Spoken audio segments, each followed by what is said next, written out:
Ndër të tjera në lajme do të ndihni ditën e premte kryeministri Rama mbledh komitetin emergjencave për situatën e rreshjeve. Ministri Vengu urdhëroi evakuimin e banorëve të Novoselës. Rreshtet e Shqirt kanë shkaktuar probleme serioze në 6 qarqe të vendit. Janë përmbytur toka bujqësore për shkak të daljes së lumeve nga shtrati. Të gjithë qytetarët e cilët kanë në pronësi pasuri të paluajtshme mund të kryejnë rivlerësime me vlerën e tregut duke paguar një normë tatimore prej 5%. Ligji i ri për ndryshimet klimatike parashikon masa të reja për uljen e emetimeve, vendos kufizime specifike për automjetet e reja që hidhen në treg.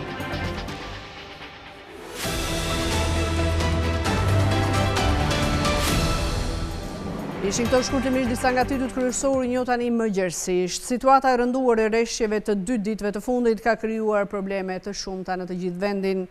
Nesër, pra ditën e premte, kryeministri Rama do të mbledh komitetin kombëtar të emergjencave për një plan të koordinuar të masave. Nga Gjirokastra, zëvendës kryeministri Balluku tha se të gjitha strukturat po punojnë me kapacitet të plot në ndihmë të banorëve të prekur. Nesër paradite kryeministri Edi Rama do të mbledh komitetin kombëtar të emergjencave pas situatës së krijuar nga rreshjet në të gjithë vendin. Lajmin e bëri të ditur zëvendës kryeministria Belinda Balluku, e cila tha se ndërkohë po punohet edhe për evidentimin e dëmeve. Është shumë e rëndësishme që të kuptohet që menjëherë pas kalimit të kësaj situate, ne në bashkëpunim me pushtetin vendor, pasi do të jetë një nga detyrat që duhet ta performojë pushteti vendor, do të ketë një identifikim të dëmeve që kanë ardhur për shkak të kësaj situate dhe padyshim kompensimi i tyre. Buxheti i shtetit parashikon fondin rezerv, i cili është një fond që vihet në dispozicion në raste të tilla. Gjatë ditës së nesërme në orën 8:30 do të ketë një mbledhje të komitetit të emergjencave, një komitet ku marrin pjesë të gjithë aktorët, si ministrat, ashtu deputetët edhe kryetarët e bashkive, prefektët, do drejtohet nga kryeministri Rama dhe do të ketë një adresim të qartë edhe të planit masave që do të kemi për 48 orë të ardhshme, por edhe të kompensimit. Përmirësimi relativ i motit, tha Balluku, krijon mundësinë për të koordinuar më mirë punën në bazë të planit të masave që është ndërmarrë. Situata e motit është duke u përmirësuar, sigurisht të shtunën ne do të kemi një përkeqësim tjetër të motit i cili do të sjellë rreshje të reja, megjithatë do të kemi 48 orë për ta menaxhuar situatën. Temperaturat po ulen, në ndërkohë kemi diskutuar edhe për situatën energjetike në këtë qark, duke qenë se këtu e kemi pasur sfidën më të madhe, është menaxhuar shumë mirë pjesa tjetër e Shqipërisë, ndërkohë që në Gjirokastër kemi pasur ndërprerje në disa fshatra, apo kemi pasur të ndërprerje një linje transmetimi që është ajo e Lunxhërisë, që në një bashkëpunim të jashtëzakonshëm, forcat e armatosura, elektricistët dhe inxhinierët e OSHE-s, edhe forcat e emergjencave civile kanë rikthyer energjinë në zonën e Lunxhërisë duke kryer këtë aksion për rilidhjen e transmetimit. Rreshjet e dendura kanë krijuar probleme në të gjithë vendin, por më e rëndë situata paraqitet në ultësirën e vendit, e veçanërisht në Durrës, ku dhe është përqendruar pjesa më e madhe e forcave të emergjencës. Ministri i Mbrojtjes Piro Vengu ka urdhëruar evakuimin e menjëhershëm të banorëve të Novoselës dhe disa njësive të tjera administrative. Këto vendime vijnë si pasojë situatës së krijuar nga përmbytjet dhe rrezikut të menjëhershëm për jetën dhe shëndetin e qytetarëve. Ministri i Mbrojtjes Piro Vengu ka urdhëruar evakuimin e menjëhershëm të banorëve të Novoselës, njësisë administrative Ferras në Bashkinë e Fierit, si dhe të njësive administrative Sukth dhe Katundiri në Bashkinë e Durrësit. Këto vendime vijnë si pasojë e situatës të krijuar nga përmbytjet dhe rrezikut të menjëhershëm për jetën dhe shëndetin e qytetarëve. Sapo përmbyllëm një mbledhje koordinimi në Komitetin e Emergjencave të Florës, në drejtimin e prefektës kryetarit të bashkisë dhe në prezencën e forcave armatosura dhe të emergjencave civile. Kemi bërë planin e masave, sidomos për 3 fshatrat kryesorë që kanë rrezikshmëri të lartë në këtë moment në Komunitetin e Vjosës, Fitore, Vishan dhe Novosel, dhe së bashku me kryeplejqët dhe institucionet qendrore dhe drejtoritë rajonale kemi rakorduar skuadrat që duhet të dislokohen në terren minier, qoftë nga pikpamja e ofrimit të shërbimeve parësore, shërbimeve shëndetësore, si kundër dhe mjetet ekskavator fadroma që janë dislokuar në terren për të frenuar për aq sa mundemi në këto momente, siç e dini kotat maksimale janë arritur të Vjosës në këto momente dhe Na duhet patjetër që të sigurojmë mbarvajtjen dhe të ofrojmë të gjithë mbështetjen e nevojshme për banorët e zonës, siç e kemi bërë gjatë kësaj periudhe. Evakuimet do të realizohen përmes koordinimit me Agjencinë Kombëtare të Mbrojtjes Civile, prefektin e qarkut përkatës dhe strukturat e emergjencave civile në bashki. Sipas legjislacionit në fuqi, kryetari i bashkisë është autoriteti përgjegjës për urdhërimin e evakuimit në territorin e bashkisë. Në çdo rast, komunikimi dhe kërkesat për ndihmë duhet të drejtohen autoriteteve publike në terren. Prioritet në procesin e evakuimit kanë fëmijët, të moshuarit, personat me aftësi të kufizuara dhe familjet në zona të izoluara. Transporti për evakuimin e banorëve do të sigurohet nga mjetet e bashkisë, shërbimi i mbrojtjes nga zjarri dhe shpëtimi dhe forcat e armatosura. Menaxhimi i strehimit dhe asistencës për qytetarët e evakuar do të realizohet nga bashkia në bashkëpunim me Policinë e Shtetit, njësitë e kujdesit shëndetësor dhe strukturat e shërbimeve sociale sipas nevojës. Në kuadër të këtij procesi, do të sigurohet regjistrimi të evakuarve në momentin e mbërritjes në ambientet e strehimit të përkohshëm, administrimi i nevojave bazë, përfshirë ushqimin, veshmbathjen dhe ndihmën mjekësore, ofrimi informacionit periodik për statusin e situatës dhe masat në vijim. Më herët gjatë ditës së sotme, zëvendës së kryeministra dhe ministra e infrastrukturës dhe energjisë Belinda Balloku, ministri i mbrojtjes Piro Vengu dhe ministri i bujqësisë dhe zhvillimit rural Andi Salla kanë qenë në Novosel, ku situata me prurjet e lumit Vjos ka qenë kritike. Ndjekim prononcimin e numrit 2 të qeverisë. Sistemi energjetik ka performuar maksimalisht, për të drejtën pavarësisht kurseve atmosferike shumë të vështira, nuk kemi pasur ndërprerje të gjata, ndërprerjet kanë qenë momentale. Megjithatë, duhet keni parasysh që në 24 orët e ardhshme presim era të fuqishme.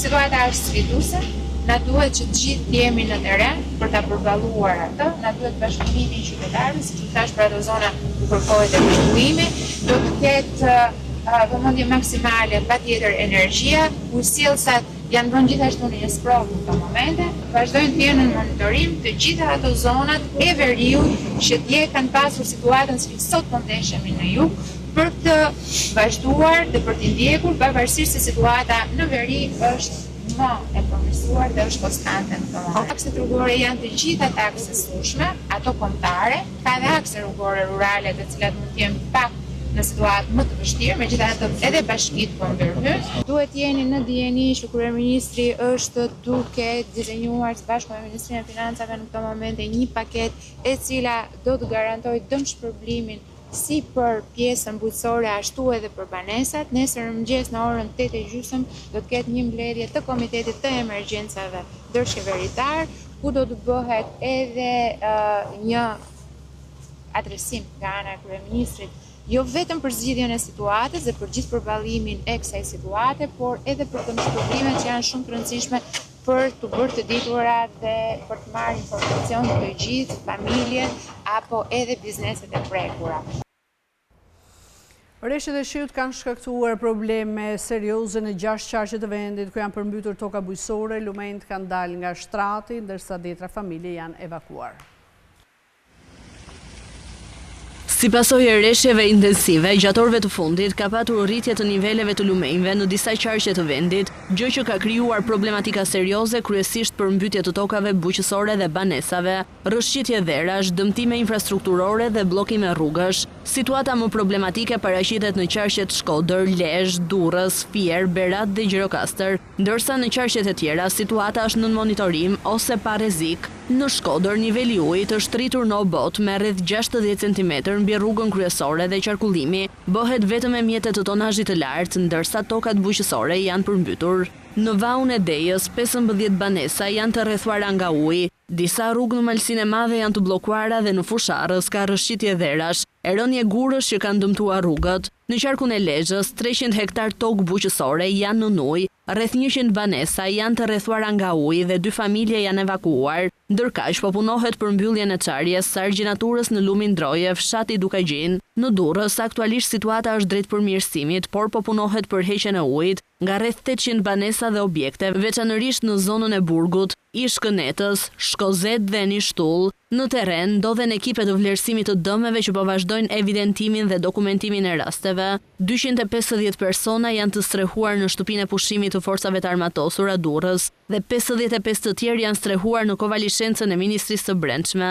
Lumej, Terzen dhe Ishëm, si dhe kanali Tones janë në kuota maksimale. Disa rrugë të qytetit mbeten të bllokuara për shkak të pranisë së lartë të ujit. Problematika ka edhe në Bashkinë Kruj, ku si pasojë e çarjes së argjinaturës së lumit Droje ka vërshime uji në 2 fshatra, Dukaqin i Ri dhe Miliska, ku janë prekur 50 familje. Në Shijak ka prani uji në 15 banesa. Në Gjirokastër ka rrëshqitje dherash në aksin Tepelen-Gjirokastër, ku qarkullimi është i kufizuar, ndërsa po punohet për rikthimin e energjisë në disa zona malore, ku ka nivele të larta të lumit Vjos në Memaliaj dhe Përmet. Në qarkun Kukës, lumejt janë në kuota të larta, por pa problematika, ndërsa në qarkun e Tiranës ka rritjet në niveleve të lumejve në Rogozhin dhe Kavaj, por pa rrezik të menjëhershëm për zonat e banuara. Disa rrugë janë të pakalueshme në Devoll, janë evidentuar rrëshqitje dherash dhe bllokime rrugore në Pogradec dhe Përrenjas, ndërsa në Maliq ka sipërfaqe të tokave bujqësore në ujë. Në Berat, rreth 95 hektar tokë bujqësore në ujë dhe ka rritje të nivelit të lumit Ostum.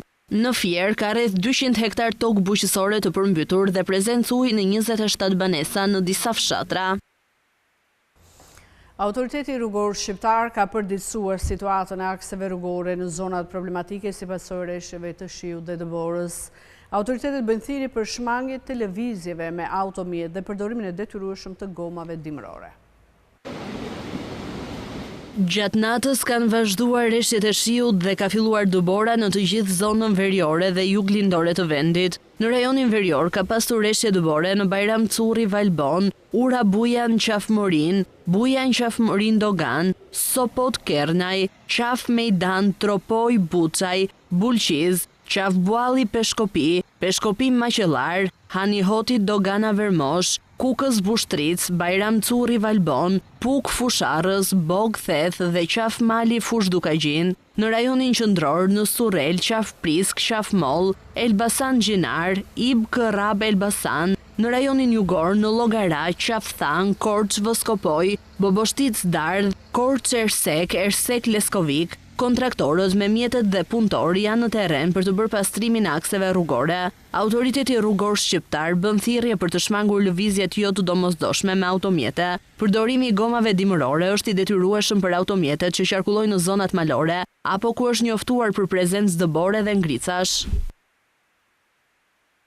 Ndërprerjet e energjisë vijojnë në disa zona me 27 fidera jashtë pune kryesisht në Durrës, ndërsa rrjeti i transmetimit dhe linjat kryesore mbeten në operim normal. Moti keq vijon të shkaktoj problematika edhe në furnizimin me energji elektrike. Ministria e Infrastrukturës dhe Energjisë bën me dije se aktualisht janë në punë 27 fidera kryesisht në rajonin Durrës, ndikuar edhe nga prezenca e ujit në kabina. Rrjeti 6 kV që furnizon me energji elektrike hidrovorin e Synej është me defekt dhe po punohet për riparimin e linjës. Të gjitha linjat 35 kV në stacionet si dhe fiderat që furnizojnë me energji elektrike, ndërsa hidrovoret ndodhen në funksion të plot. Sa i përket rrjetit të transmetimit, të gjitha linjat 400 kV, 220 kV dhe 110 kV janë në operim normal. Të gjitha brigadat e linjave dhe nën stacioneve janë në gatishmëri. Në kaskadën e Drinit, prurjet natyrore janë në hecin e Fierzës 2100 m3 për sekond, në hecin Koman 700 m3 për sekond, heci Vau Idejës 200 m3 për sekond. Problematika janë hasur edhe në furnizimin me ujë. Në rajonin e Beratit paraqitet vështirësi për shkak të rreshjeve të vazhdueshme dhe të ndjeshme. Në zonën e Dimalit është përmbytur stacioni përkatës, pompat janë mbajtur të sigurta dhe në ruajtje gjatë gjithë natës. Furnizimi me ujë aktualisht paraqitet normal dhe sistemi i kanalizimeve është funksional. Në rajonin Fier, nga 4 puset e rinj që kanë qenë në funksion, vetëm një puz vijon të operojë, po punohet për forcimin e argjinaturës në stacionin qendror të pompimit Kafaraj. Në Vlorë janë përmbytur 2 nën stacione, përkatësisht në Novosel dhe Trevllazër. Situata në rajonet e tjera paraqitet normale dhe nën kontroll, pa problematika në furnizimin me ujë të pishëm dhe në sistemin e kanalizimeve. Në portin e Durrësit, aktiviteti vijon normalisht dhe pa problematika. Në portin e Vlorës, lëvizja e pasagjerëve dhe mjeteve vazhdon normalisht, ndërsa nuk lejohet dalja e mjeteve të vogla në det. Në portin e Sarandës, për shkak të detit të trazuar, linja me Korfuzin është pezulluar. Sa i përket transportit ajror, aeroporti Nën Tereza vijon punën normalisht dhe pa problematika të evidentuara. Shiu i dendur ka vijuar edhe gjatë ditës së sotme në të gjithë territorin. Sipas Institutit të Gjeoshkencave, në disa qarqe priten probleme për shkak të vërshimeve të lumenjve dhe rrëshqitjeve të derave. Rreshjet e dendura të shiut që kanë pushtuar vendin prej disa ditësh vijojnë edhe këtë të enjte. Sipas Institutit të Gjeoshkencave, priten rreshje intensive në të gjithë vendin, në qarqet Shkodër, Dibër, Lezhë, Durrës, Tiranë, Elbasan, Fier, Korçë, Vlorë dhe Gjirokastër mund të ketë vërshime të shpejta të lumenjve të vegjël malor dhe rrëshqitje të derave. Në zonat urbane, në këto qarqe mund të shfaqen probleme me përmbytje të lokalizuara në varësi të gjendjes së kanalizimeve. Sipas llogaritjeve hidrologjike të IGEOS, si rezultat i rreshjeve me intensitet të lartë të rëna gjatë ditëve të kaluara, të cilat do të vazhdojnë deri këtë të enjte, do të ketë rritje të prurjeve dhe nivele të lumenjve, mat, ishëm, erzen, shkumbin. Rrezik të shtuar për përmbytje në vazhdim të ditës do të ketë lumi Vjos, lumi Drin, Buna dhe liçeni i Shkodrës.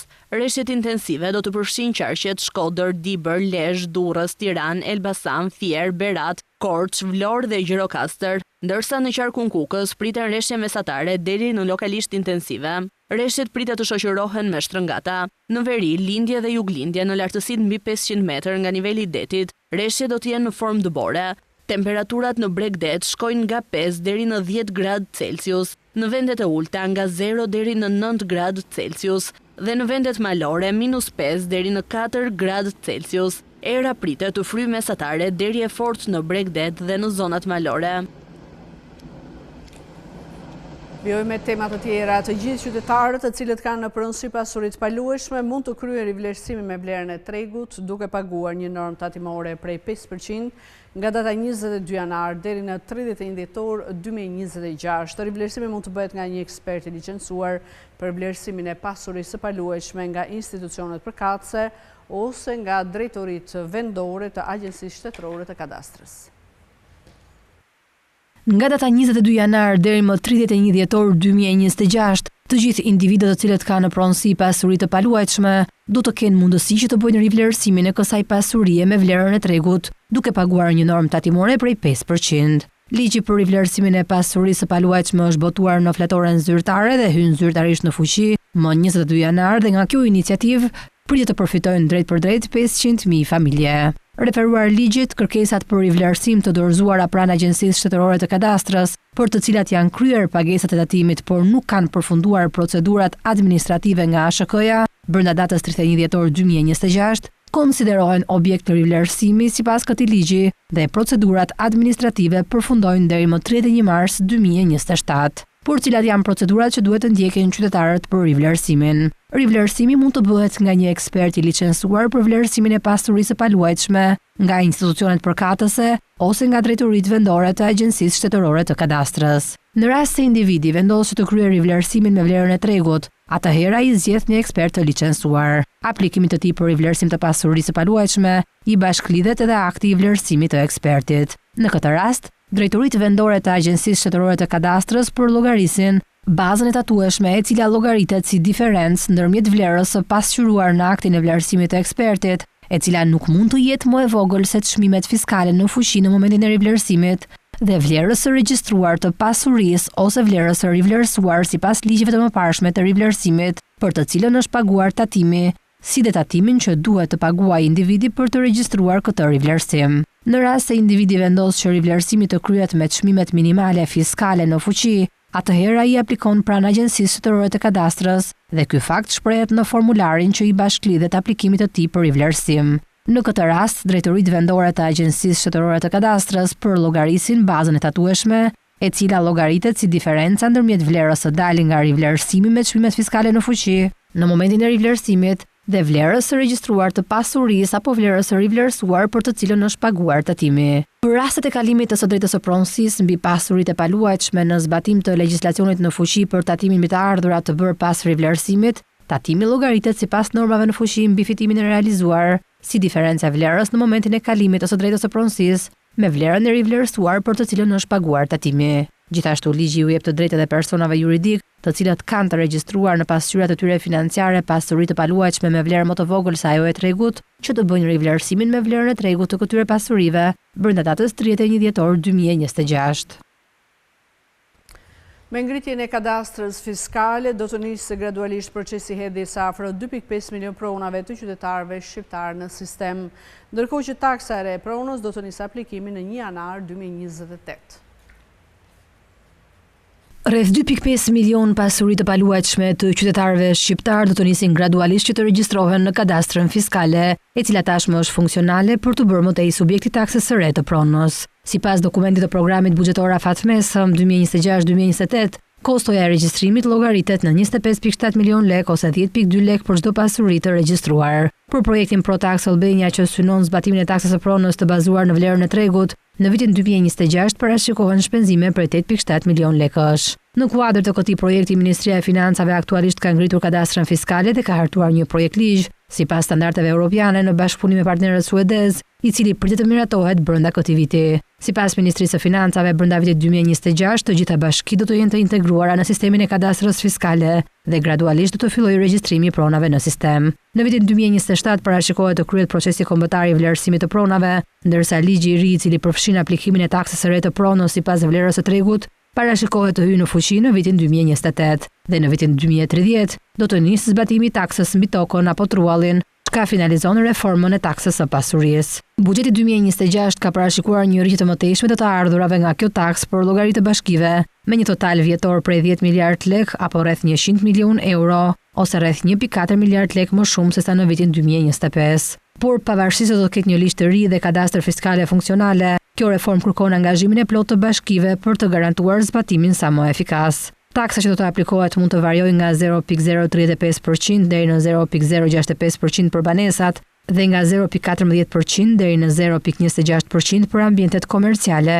Megjithatë, ende nuk ka koeficient zyrtar, pasi do të pasqyrohen në projekt ligjin e ri që do të hidhet për konsultim publik. Gjatë 3 muajit të tretë 2025, Banka e Shqipërisë ka intensifikuar mbledhjen e monedhës europiane duke tërhequr mbi 108 milion euro për forcimin e rezervës valutore dhe stabilitetin financiar. Në total, për vitin 2025, mbledhjet arritën rreth 595 milion euro. Gjatë 3 muajit të tretë të vitit 2025, Banka e Shqipërisë ka vijuar ndërhyrjet në tregun e brendshëm valutor duke blerë euro, me synimin për të forcuar rezervën valutore dhe për të ruajtur stabilitetin financiar. Sipas të dhënave zyrtare, Banka e Shqipërisë ka zhvilluar 7 ankande për blerjen e valutës nga bankat e nivelit të dytë. Në total, gjatë kësaj periudhe janë blerë mbi 108 milion euro, një nivel më i lartë krahasuar me 2-3 muajor të mëparshëm të vitit. Këto blerje janë pjesë e strategjisë të njoftuar më herët nga Banka e Shqipërisë dhe synojnë rritjen e rezervës valutore të vendit, por edhe menaxhimin e efekteve që vijnë nga flukset e larta valutore në ekonomi. Blerjet në tregun valutor kanë ndikuar gjithashtu në uljen e mungesës së likuiditetit në sistemin bankar. Gjatë gjithë vitit 2025, Banka e Shqipërisë ka blerë gjithsej rreth 595 milion euro, duke e bërë këto një nga vitet me ndërhyrje më të larta në tregun valutor. Sipas bankës, këto veprime janë kryer në përputhje me objektivat e politikës monetare dhe stabilitetit financiar. Paralelisht, Banka e Shqipërisë ka kryer edhe disa veprime me institucione të tjera. Ministrisë së Financave janë shitur valuta për mbulimin e nevojave të saj, ndërsa janë regjistruar edhe disa blerje më të vogla nga institucione ndërkombëtare financiare. Banka e Shqipërisë thekson se këto ndërhyrje nuk synojnë të ndikojnë drejt për drejt në kursin e këmbimit, por të ruajnë funksionimin normal të tregut dhe të forcojnë pozicionin financiar të vendit. Sipas të dhënave, ndërhyrjet në tregun valutor kanë luajtur një rol të rëndësishëm në stabilizimin e tregut financiar gjatë muajve të verës, një periudhë karakterizuar nga rritja e paras në qarkullim dhe flukse të shtuara valutore. Shifra prej 595 milion eurosh nuk përfaqëson blerjet rutinë për rezervën dhe marrëveshjet me institucionet e tjera. Ndryshime janë propozuar në ligjin për blerjen e kompanive të listuara me synimin që rregullat shqiptare të përputhen me ato të Bashkimit Evropian. Projekt ligji forcon mbrojtjen e aksionerëve duke garantuar çmim të barabartë dhe më shumë transparencë në rastet kur një kompani blihet. Ndryshimet pritet të rrisin besimin e investitorëve dhe zhvillimin e tregut të kapitaleve. Ndryshimet e reja janë propozuar në ligjin që rregullon mënyrën se si blihen dhe merren nën kontroll kompanitë listuara në Shqipëri. Bëhet fjalë për kompani që shesin aksione publikisht dhe që mund të blihen nga investitorë të mëdhenj, vendas apo të huaj. Me këtë projekt ligj synohet që rregullat shqiptare të bëhen të njëjta me ato të Bashkimit Evropian. Autoritetet thonë se kjo është e nevojshme për të rritur besimin në treg dhe për ta bërë Shqipërinë më tërheqëse për investime. Në thelb, ligji ka të bëjë me mbrojtjen e qytetarëve që zotërojnë aksione, edhe kur kanë pak prej tyre. Nëse një kompani ose investitor kërkon të blejë shumicën e aksioneve dhe të marrë kontrollin, ai duhet u bëjë ofertë të barabartë të gjithë aksionarëve dhe me një çmim të drejtë. Një nga ndryshimet kryesore është se nëse blerësi paguan më shumë për disa aksione gjatë ofertës, atëherë i njëjti çmim duhet të paguhet të gjithëve. Kjo bëhet për të shmangur marrëveshje të fshehta dhe për të garantuar barazi. Projekt ligji rritet e transparencën, kushdo që bën një ofertë duhet të shpjegojë qartë se sa paguan, pse është ky çmim dhe si është llogaritur. Vendimi final për pranimin ose jo të ofertës i takon aksionarëve, jo bordeve drejtuese. Autoriteti i mbikëqyrjes financiare merr më shumë fuqi për të mbikëqyrur procesin dhe për të ndërhyrë kur ka abuzime ose situata të pazakonta. Gjithashtu procedurat thjeshtohen për investitorët huaj, pasi dokumentet e miratuara në vendet e Bashkimit Evropian do të njihen edhe në Shqipëri. Sipas qeverisë, ligji nuk sjell kosto për buxhetin e shtetit, por pritet të ndihmojë zhvillimin e tregut të kapitaleve dhe afrimin e vendit me standardet evropiane. Disa nga rregullat do të hyjnë në fuqi menjëherë, ndërsa të tjera do të zbatohen kur Shqipëria të anëtarësohet në Bashkimin Evropian. Familjet shqiptare përballen me rritje të çmimeve për produkte të domosdoshme, sidomos rritja e një fëmije po bëhet gjithnjë më kushtueshme, pasi në mënyrë të veçantë ushqimet për fëmijë kanë patur rritje të ndjeshme të çmimeve gjatë vitit 2025. Rritja e një fëmije në Shqipëri po bëhet gjithmonë më e kushtueshme, ndërsa një nga zërat më bazike të shpenzimeve, ushqimet për fëmijë, ka shënuar rritje të ndjeshme të çmimeve gjatë vitit 2025. Sipas të dhënave të Eurostat për indeksin e harmonizuar të çmimeve të konsumit, inflacioni mesatar vjetor për ushqimet për fëmijë në Shqipëri për periudhën janar-nëntor ka qenë rreth 3.1%. Në të njëjtën periudhë mesatarja e Bashkimit Evropian ka qenë rreth 1.2%, çka do të thotë se çmimet në Shqipëri janë rritur më shumë se 2 fish krahasuar me BE-n. Ushqimet për bebe përbëjnë një shpenzim të domosdoshëm dhe të pandryshueshëm për familjet me fëmijë të vegjël. Ndryshe nga produktet e tjera të konsumit, këto produkte nuk mund të zëvendësohen lehtësisht apo të hiqen nga shporta mujore, duke bërë çdo rritje çmimi një barë direkte për buxhetet familjare. Të dhënat tregojnë se presioni mbi çmimet u rrit ndjeshëm gjatë pranverës. Në muajt prill, maj dhe qershor të vitit 2025, inflacioni për këtë kategori arriti nivele rreth 5% sipas Eurostat, duke reflektuar një përshpejtim të kostove për familjet me fëmijë. Edhe pse në muajt pasuese ritmet u ngadalsuan disi, çmimet mbetën në nivele më të larta se në fillim të vitit. Në nivel evropian, rritjet më të forta të çmimeve për ushqimet për fëmijë gjatë vitit 2025 u regjistruan kryesisht në vendet e Europës qendrore dhe lindore. Sipas të dhënave të Eurostat, Kosova shënoi normat më të lartë me 7.7%, ndjekur nga Hungaria, Malta, Slovenia dhe Letonia, ku inflacioni për këtë kategori u luhat mes 4% dhe 6%. Në këtë kontrast, një pjesë e vendeve të Europës perëndimore si Franca, Belgjika, Danimarka dhe Finlanda shënuan inflacion negativ ose rritje shumë të ulta, duke reflektuar stabilitet më të madh të çmimeve për këtë kategori thelbësore. Emigrantët shqiptarë jashtë vendit kanë nivele të larta punësimi, por vetëm 4% prej tyre janë të vetpunësuar. Vetpunësimi rritet pas kthimit në vend, veçanërisht tek gratë që janë kthyer herët, të cilat shfaqin angazhimin më të lartë sipërmarrës. Emigrantët shqiptarë që jetojnë dhe punojnë jashtë vendit shfaqin nivele më të larta punësimi krahasuar me popullsinë jo emigrante në Shqipëri. Por një element dallues i pozicionimit të tyre në tregun e punës mbetet forma e punësimit. Të dhënat tregojnë se ndonse emigrantët janë më aktiv në tregjet e huaja të punës, ata kanë shkallë dukshëm më të ulët vetpunësimi krahasuar me shqiptarët që nuk kanë emigruar, duke u orientuar kryesisht drejt punësimit të varur. Sipas statistikave, vetëm 4% e emigrantëve shqiptarë jashtë vendit janë të vetpunësuar, një nivel shumë më i ulët krahasuar me 28% të vetpunësuar mes jo emigrantëve në Shqipëri. Megjithatë, të dhënat nxjerrin në pa ndryshime të rëndësishme në lidhje me vetpunësimin pas kthimit në vend. Ndërsa gjithë të kthyerit e punësuar, 25% e burrave dhe 21% e krave janë të vetpunësuar, çka tregon një angazhim relativisht të ngjashëm midis gjinive. Të kthyerit e hershëm shfaqin madje një hendek gjinor të përmbysur në vetpunësim, ku 41% e grave janë të vetpunësuara, krahasuar me 25% të burrave. Studimet të mëparshme kanë treguar se gratë e kthyer në Shqipëri, veçanërisht ato me periudha më të shkurtra emigrimi, përballen me pegesa të konsiderueshme në punësimin e paga, gjë që shpesh i çon drejt vetpunësimit, si një zgjidhje e detyruar. Ndër të kundërt, ndër të kthyerit që nuk u rikthyen herët, niveli i vetpunësimit është më i ulët në përgjithësi, me 19% për burrat dhe 10% për gratë. Kjo sugjeron se individët që kanë qëndruar më gjatë jashtë vendit mund të kenë akses më të mirë në punësim me paga, fal aftësive dhe burimeve të akumuluara, ose të përballen me më pak presion të menjëhershëm për të gjeneruar të ardhurat përmes aktivitetit të pavarur ekonomik. Në përfundim, të dhënat tregojnë se emigrimi rrit mundësinë për punësim, por jo domosdoshmërisht për sipërmarrje. Vetpunësimi shfaqet më shumë si një strategji për shtatje e paskthimit në vend, veçanërisht për gratë dhe të kthyerit të hershëm, duke reflektuar potencialin ashtu dhe kufizimet strukturore të integrimit ekonomik të emigrantëve shqiptar. Në ligjin e ri për ndryshimet klimatike parashikohet dyfishimi i gjobave për subjektet që shkelin detyrimet ligjore mbi monitorimin dhe raportimin e gazeve serë. Vlerat e gjobave variojnë nga 2 deri në 4 milion lekë ose dyfish më të larta krahasuar me penalitetet aktuale.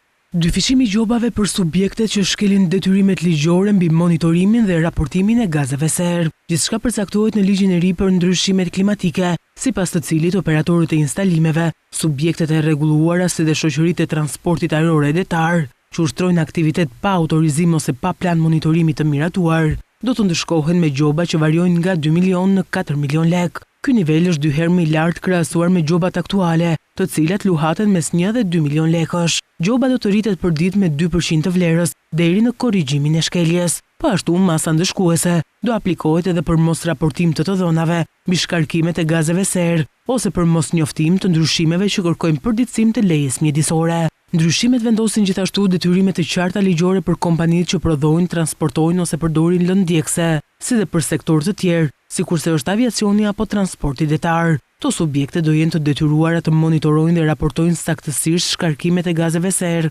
ndërsa raportet do verifikohen nga auditues të akredituar dhe do dorëzohen pranë Agjencisë Kombëtare të Mjedisit. Ndryshimet prekin një gamë të gjerë aktivitetesh industriale me shkarkime të larta të gazeve serë, një pjesë të cilave dhe aktualisht kanë qenë të detyruara të monitorojnë emetimet e tyre, por tashmë ky proces do kryhet përmes sistemit monitorim, raportim, verifikim dhe akreditim në përputhje me standardet e Bashkimit Evropian.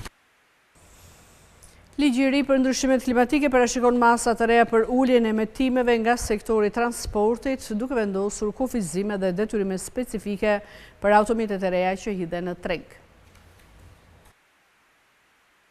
Ligji i ri për ndryshimet klimatike parashikon masa të reja për uljen e emetimeve nga sektori transportit, duke vendosur kufizime dhe detyrime specifike për automjetet e reja që hidhen në treg. Sipas dokumentit të sapo publikuar në fletorin zyrtare, automjetet e reja për pasagjer, automjetet e reja të lehta tregtare dhe automjetet e rënda mund të vendosen në treg vetëm nëse përmbushin kërkesat e performancës për emetimet e dioksidit të karbonit, që do përcaktohen në vendim të Këshillit të Ministrave. Ligji ngarkon qeverinë që të miratojë rregulla të detajuara për performancën e shkarkimeve të dioksidit të karbonit nga automjetet e reja. Këto rregulla përfshin monitorimin dhe raportimin e të dhënave për regjistrimin e automjeteve të reja për pasagjer, si dhe vlerësimin e reduktimit të emetimeve, krahasuar me automjetet e reja të lehta tregtare. Një tjetër element i rëndësishëm i parashikimit të ri lidhet me transparencën për konsumatorët. Automjetet e reja për pasagjer dhe automjetet e reja të lehta tregtare do mund të shiten ose jepen me qira vetëm nëse shoqërohen me informacion të qartë për konsumin e karburantit dhe nivelin e emetimeve të dioksidit të karbonit. Ligji parashikon gjithashtu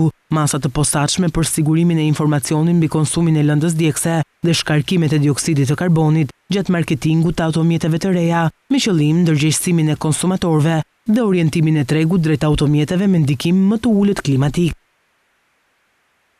Gjatë vitit 2025, në të gjithë vendin janë kryer 338.880 testime teknike të automjeteve. Drejtoria e përgjithshme e shërbimeve të transportit rrugor bën me dije se 23.5% e tyre nuk e kaluan testin për shkak të problemeve që lidhen me sigurinë teknike dhe ndikimin e mjedis.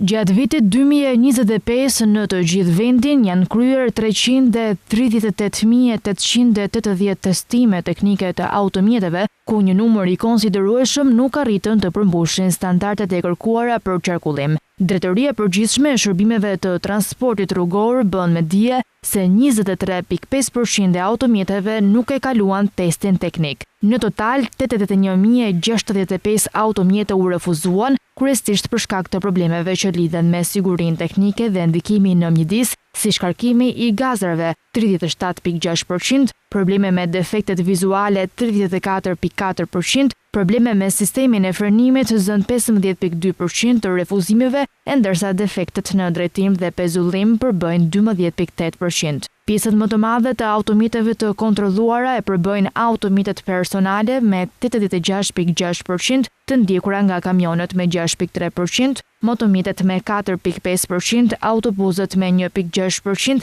si dhe rimorkët dhe mjetet e punës. Pas kryerjes së rregullimeve dhe riparimeve të nevojshme, 73.230 automjete u ritestuan me sukses dhe u rikthyen në qarkullim, tashmë me standarde më të larta sigurie. Megjithatë, 7.502 mjete vijojnë të jenë ende në pritje të riparimit, ndërkohë 333 mjete u refuzuan përfundimisht, pasi gjatë kontrollit u konstatua manipulimi i odometrit, një shkelje që cënon sigurinë. Një tjetër element është edhe regjistrimi përfundimtar i automjeteve të vjetra. Gjatë vitit 2025, mbi 9.333 mjete u nxorën jashtë qarkullimit, një hap drejt rrugëve më të sigurta dhe një mjedisi më të pastër. Drejtoria e Përgjithshme e Shërbimeve të Transportit Rrugor thekson se kontrolli teknik garanton automjete më të sigurta dhe rrugë më të mbrojtura për të gjithë.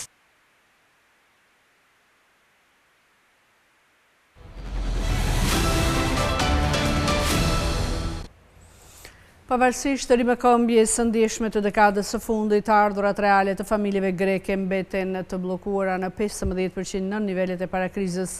Të dhënat e fundit të Eurostat konfirmojnë se Greqia është në fund të vendeve europiane sa i takon në pagave mesatare, por në krye për çmimet e produkteve bazë. 15 vite pas shpërthimit të krizës së madhe fiskale, Greqia ende po përballet me të kaluarën, pasi pavarësisht rimëkëmbjes së ndjeshme të dekadës së fundit, të ardhurat reale të familjeve mbeten të bllokuara në 15% në nivelet e parakrizës. Do të duhet të paktën një vit që rezultatet e para të marrëveshjes sociale dhe ndryshimet në marrëveshjet kolektive të jenë të dukshme në xhepat e punëtorëve. Ky fakt pasqyrohet edhe në planin 5 vjeçar të veprimit të publikuar së fundmi nga Ministria e Punës. Krahasuar me vitin 2009, viti fundit përpara se Greqia të hynte në mekanizmin mbështetës për të financuar deficitet e saj, familjet në shumicën e vendeve tani kanë të ardhura më të larta të disponueshme. Spanja është në rreth 6.5%, Kipro dhe Portugalia kanë arritur përkatësisht 14 dhe 16%. Irlanda ka regjistruar një përmirësim deri në 21%. Greqia me minus 15% dhe Italia me minus 0.7% janë të vetmet vende në krizë që nuk i kanë rekuperuar nivelet e të ardhurave të vitit 2009. Prodhimi brendshëm brut të përfrym në terma të paritetit të fuqisë blerëse, e cila është një treguesi i aktivitetit ekonomik, tregon gjithashtu dallime të konsiderueshme midis vendeve të Bashkimit Evropian. Greqia ishte ndër vendet me prodhimin e brendshëm brut më të ulët përfrym, 69% e mesatarës së Bashkimit Evropian, e ndjekur nga Bullgaria me 66% dhe Letonia me 68%.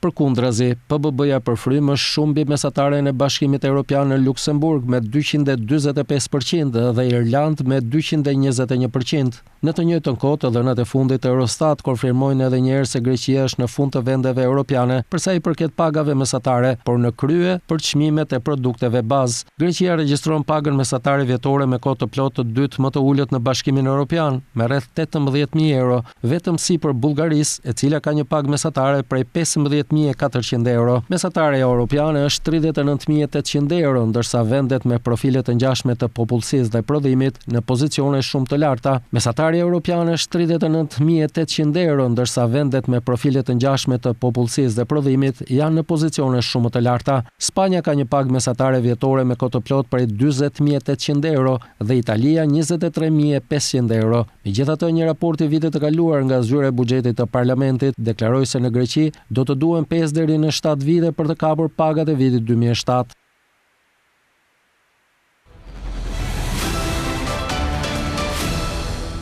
Sekretari i Shtetit i SBA Marco Rubio deklaroi se do të takohet me udhëheqësit e Danimarkës javën e ardhshme. Trump shprehu fillimisht idenë e marrjes së kontrollit të Groenlandës në vitin 2019 gjatë të presidencës së tij të parë.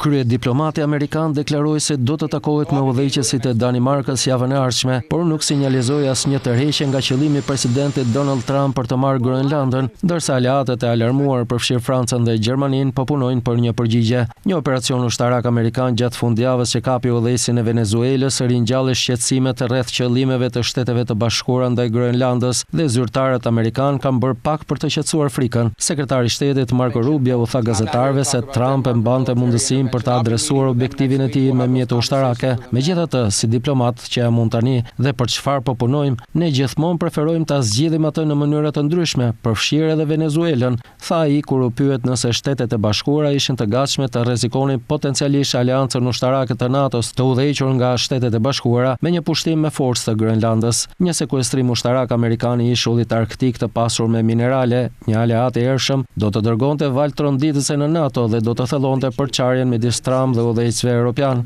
Kjo ka shkaktuar reagime në Kongres me senatorët demokrat dhe republikan që thanë se prisnin që Senati përfundimisht të votonte për legjislacionin që kërkon të frenojë aftësinë e Trump për të pushtuar Groenlandën. Groenlanda është në një vendodhje strategjike midis Europës dhe Amerikës së Veriut, duke bërë atë një vend kritik për sistemin mbrojtës nga raketat balistike të Shteteve të Bashkuara për dekada të tëra. Pasuria e saj minerale përputhet gjithashtu me ambicien e Washingtonit për të zvogëluar varësinë nga Kina. Trump e shprehur për herë të parë idenë e marrjes së kontrollit të Groenlandës në vitin 2019 gjatë presidencës së tij të parë. Ai argumenton se është thelbësor për strategjinë ushtarake amerikane dhe se Danimarka nuk ka bërë mjaftueshëm për ta mbrojtur atë. Megjithëse dy traktate tashmë japin ushtrisë amerikane akses pothuajse të pakufizuar në ishull, njëra e nënshkruar me Danimarkën në vitin 1951 dhe tjetra në vitin 2023. Shtëpia e Bardhë tha se Trump po diskutonte mundësinë për blerjen e Groenlandës, duke përfshirë përdorimin e mundshëm të ushtrisë amerikane pavarësisht kundërshtimeve europiane. Vendodhja strategjike e Groenlandës përgjatë rrugës më të shkurtër nga Europa në Amerikën e Veriut është jetike për sistemin amerikan të paralajmërimit të raketave balistike. Ndërkohë një studim e vitit 2023 tregoi se 25 nga 34 mineralet e konsideruar si lëndë të para kritike nga Komisioni Evropian u gjetën në Groenland. Presidenti amerikan Donald Trump ka ringjallur ambicien e tij për të fituar kontroll mbi Groenlandën, duke argumentuar se ishulli arktik është jetik për sigurinë kombëtare të Shteteve të Bashkuara dhe i nevojshëm për të penguar kundërshtarët në rajon. Trump ka refuzuar të përjashtojë përdorimin e forcës ushtarake për të marrë kontrollin e territorit strategjik. Groenlanda ka thënë vazhdimisht se nuk dëshiron të jetë pjesë e Shteteve të Bashkuara.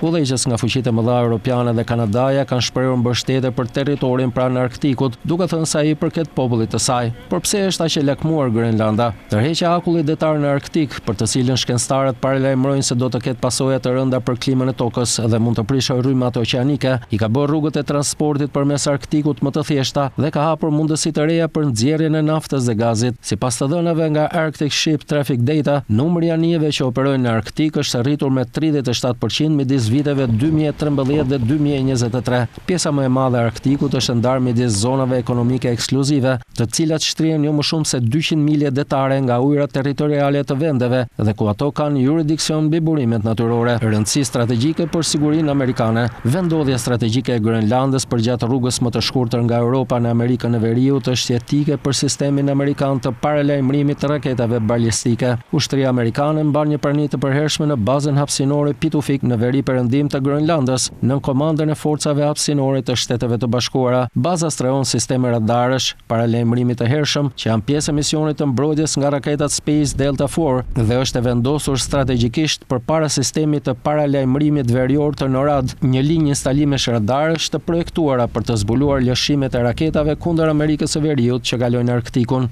Një studim i vitit 2023 tregoi se 25 nga 34 mineralet e konsideruara si lëndë të parë kritike nga Komisioni Evropian u gjetën në Groenland. Burimet e gjera të pashfrytzuara të vendit përfshin metale të rralla si grafit, bakër, nikel, zink, uranium, titan, ar dhe diamante dhe 60% e territorit jo akullnajor të ishullit nuk është studiuar ende. Nxjerrja e naftës dhe gazit natyror është ndaluar në Groenland për arsye mjedisore dhe zhvillimi i sektorit të saj të minierave është penguar nga nga burokracia dhe kundërshtimi nga popullsia indigjene. Grenlanda është më shumë se 3 herë më e madhe se Teksasi, shteti më i madh në Shtetet e Bashkuara të Amerikës dhe ka një popullsi më pak se 1/10 e asaj të Detroit, Michigan. Shumica e popullsisë jeton vetëm në 20% të ishullit që nuk është mbuluar përgjithmonë me borë dhe akull. Përgjatë gjithë Bregdetit, Grenlanda ishte një koloni daneze deri në vitin 1953 kur u bë zyrtarisht pjesë e Danimarkës. Ajo fitoi më shumë autonomi në vitin 1979 me themelimin e parlamentit të saj dhe mori autonomi më të gjerë në vitin 2009. Një sondazh në janar të 2025-s tregoi se 85% e banorëve të Grenlandës nuk dëshirojnë të bëjnë pjesë e Shteteve të Bashkuara të Amerikës, me gati gjysmën që thonë se e shohin interesin e Trump si një kërcënim.